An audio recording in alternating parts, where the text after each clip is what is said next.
Buying off the plan can be potentially a very, very dangerous move if you don't watch out for some basics that we're going to teach you now in a couple of seconds.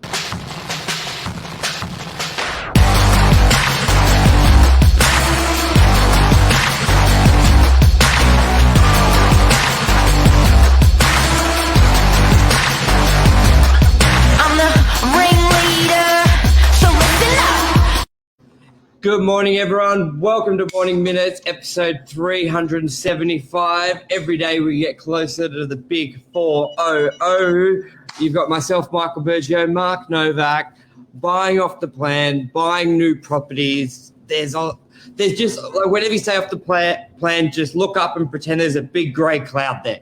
And that's sort of the sentiment from buyers, especially if they've never bought before.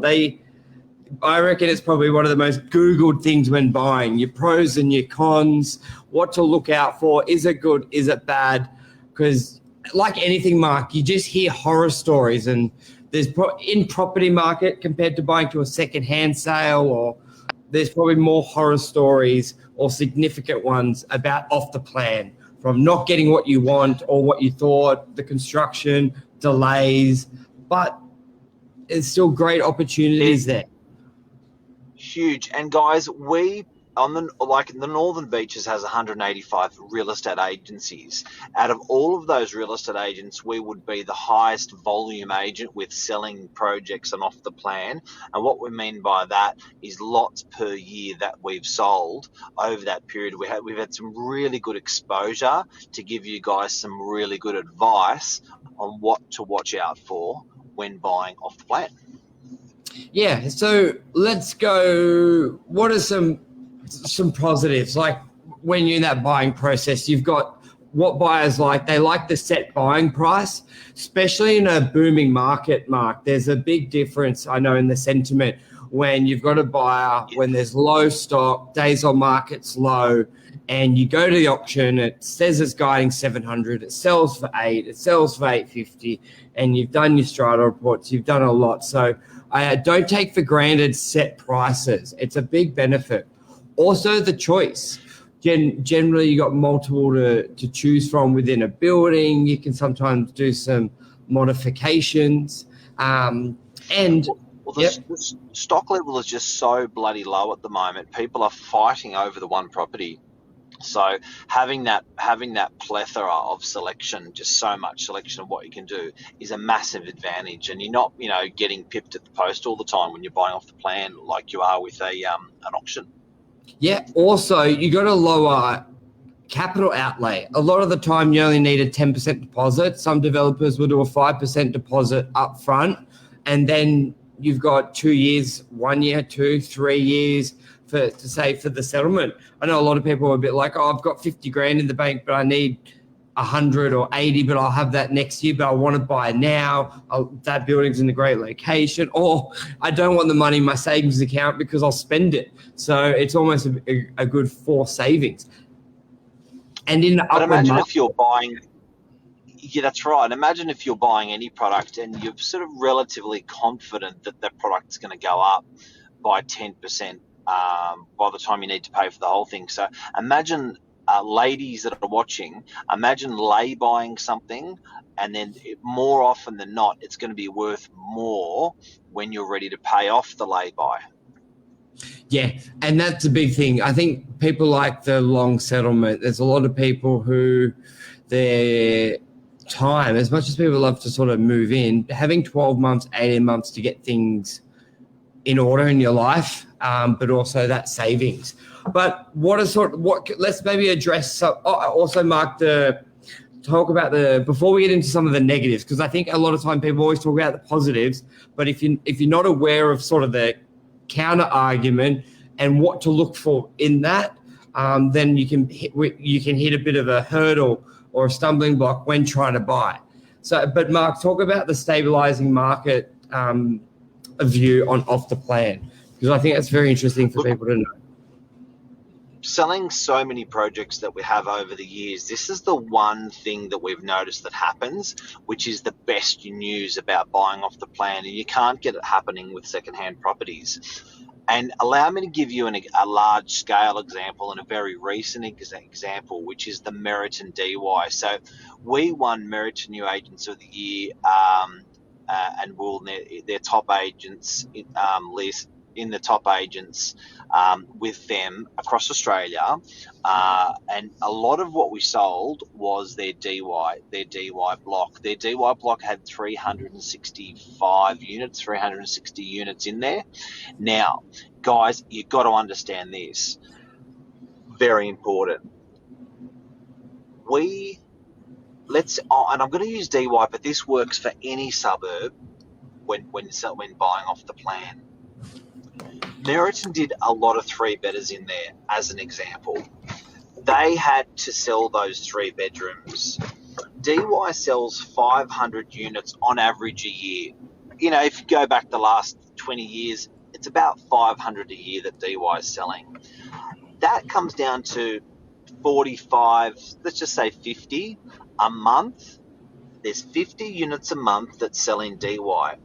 Of that 50 units, 8 to 10 are normally 3-bedders. Okay, for you guys following me? Yep. Every month, there's 8 to 10 3-bedders that sell in DY in any given year at any given time. If Meriton decides to build 300 units and 150, or let's just say the whole block is 3-bedroom units, this developer has to sell 3 to 10 units selling a month, and the stock's already there. So what the developer has to do in order to move the stock, in order to sell the stock, in order to shift the stock, is discount the product. The more they want to move in a month, the more they have to discount the 3-bedroom product. Fact. And here's where the beautiful thing happens. So just imagine Mr. Triggerboff is saying, I want you to sell 10 3-bedders a month to his sales team. The sales team says, Mr. Triggerboff, there's already 10 selling. There's 10 supplied and there's 10 buyers every month. If we want to do 20 for DY, we've got to discount the product. Now, if he says he wants to sell 30 that month, then he's even more aggressively got to discount the product, because there's only a certain amount of buyers for 3-bedders in the marketplace. How low can you go? I've used this example for bananas. If your family's eating 3 bananas a week, and bananas are, and they say, we want to sell more, we want you to buy 20 bananas, you're going to go, no, I don't need them. So unless they were a really compelling price and you go, look, I'll take it and I'll give some to my family. Same thing. Yeah. Anyway, this is the beautiful thing. You sorry? I was just going to say the key there, because some people think, well, why doesn't they just take 3 years to sell them? Why rush it? People got to understand that a lot of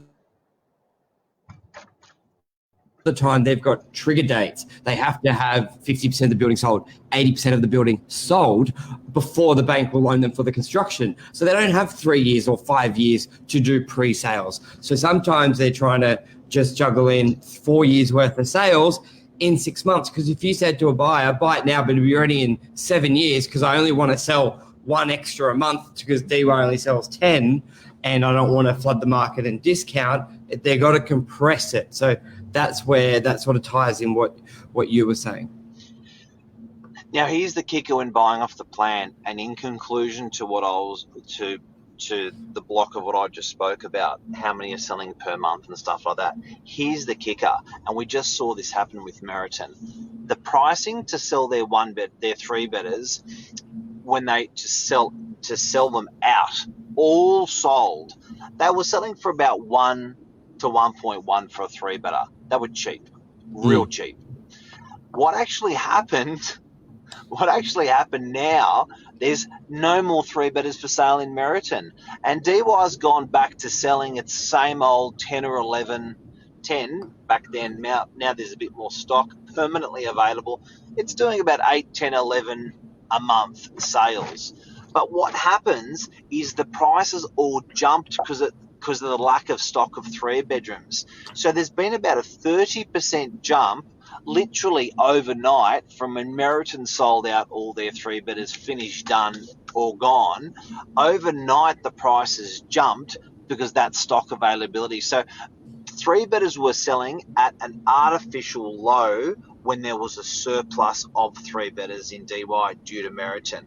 My point is, keep an eye out on suburb. Off the plan often, because they're dropping into the grid so many units, keep an eye out because you're often buying them under market. When the asset stabilizes, then you actually go back to normalized levels and you can get a really good gap or a really good jump. And to isolate what I'm talking about even further, it happens in the rental market as well. So what happens in the rental market, we've suddenly got 82 bedrooms to get rented. What happens in that month when that building's finished? It's bloody cheap to rent a two-bedder in that suburb.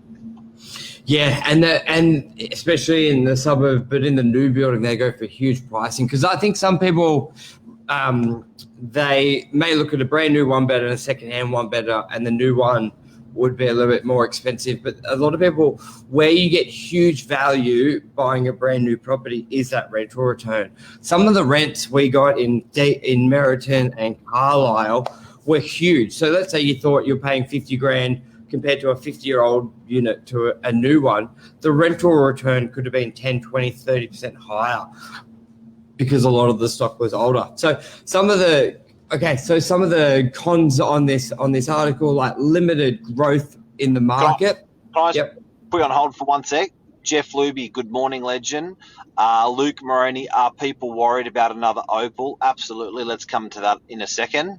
How bad are building standards these days? Not bad at all. It's so regulated. And Mal, g'day. Boys are back. Good morning, guys. Thank you. Yep. Sorry, Michael.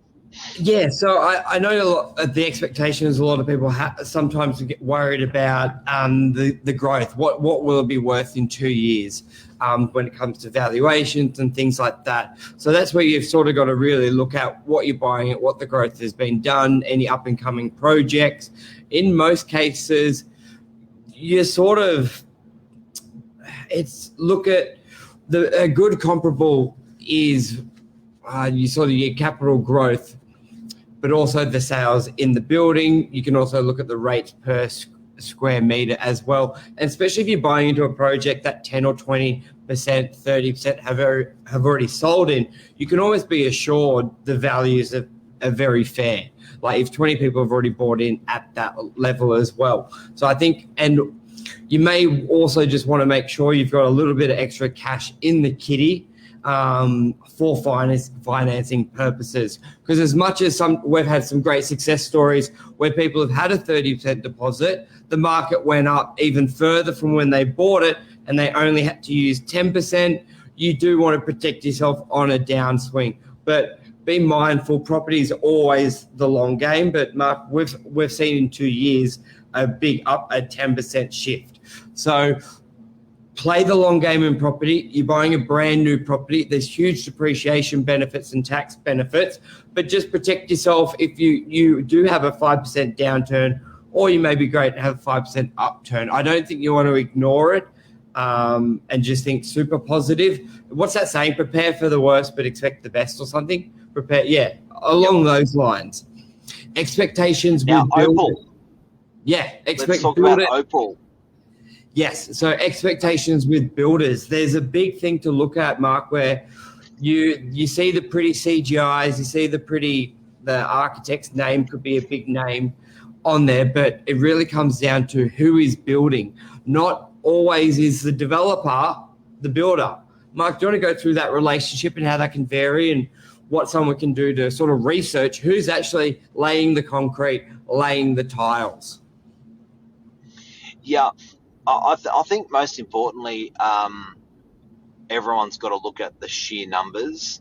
And as soon as we talk about off the plan, you can see by Luke's comment and what's in a lot of people's minds, by association, the first thing that we think about is what was in the news.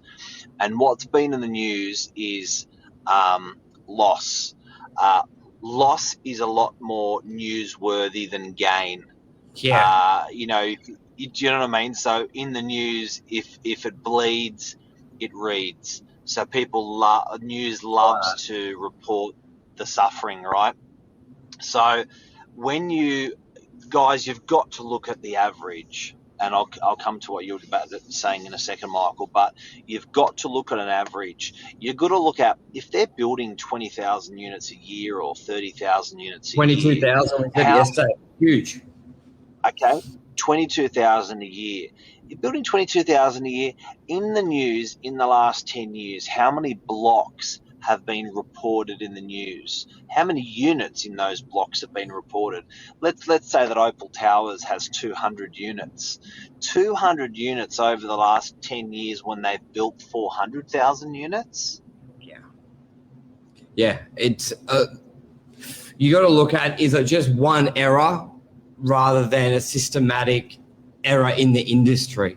Like if this was happening building after building, then you'd be like, well, the standards are low, something's wrong with our building, who's checking these? We've had out of the last 10 buildings built, 5 of them have had issues, they're in the news, rather than in 5 years we've had two or three really big cases and they've built thousands of buildings. Right. Now there may be 50 murders in Australia a year, but there's 27 million good citizens. Yes. Yeah. There may be one bad building every 5 or 10 years, but there's 400,000 units that have been built. So fair go. Fair go. But also you can do your own due diligence. Ask the agent builder who is building the project. Look at them independently. They may be under the banner of that developer, but they're different companies within. Look at them. Go to their past projects. Don't just look online. Go knock on the door of someone living there and say, hey, sorry to bother you, but I'm buying in a project this builder built. How is it? They'll be bloody quick to tell you if it's no good, and that is priceless, and that's the best thing you can do. But also be mindful. Look at what they bought it for. Look at what some resales are. Look at some benefits there. So you've just got to do your own due diligence there and take it upon yourself. That's the biggest thing. The agent's going to put all the good stuff together, so is the developer. Can you just repeat what you said that first half, Michael? I think that's important. Yeah. Look at who's building the project, the actual builder. Yep. Then they're a business within a business. So they're going to be promoting what the other jobs they've done themselves. Then go to those properties, go to the unit block, knock on the door and say, hey, sorry to bother you, but I am looking to buy a unit in a building this builder has built.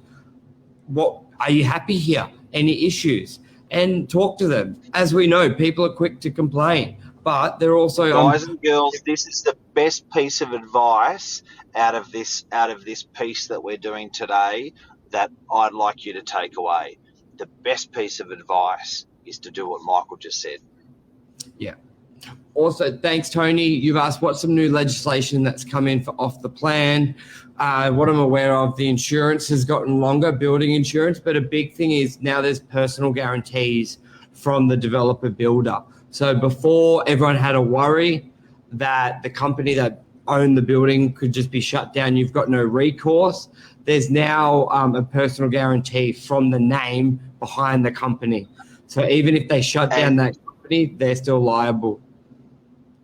As of about 18 months ago, they've made developers lock away cash. Yes, the bond. On purpose. So there's now effectively like a bond. I think they're sitting at about 1.5% of the project cost. 1% or 2%. About that. So there's money there that can be used against the builder, that the builder must leave on the table, I think for 2 to 5 years or something like that.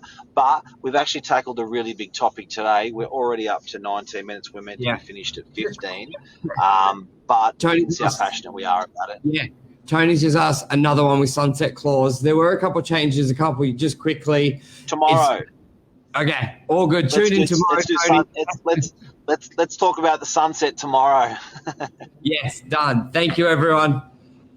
Keep an eye there tomorrow, Tony, for sunset clauses. I got some really good advice on that one. Cheers, everyone. Bye.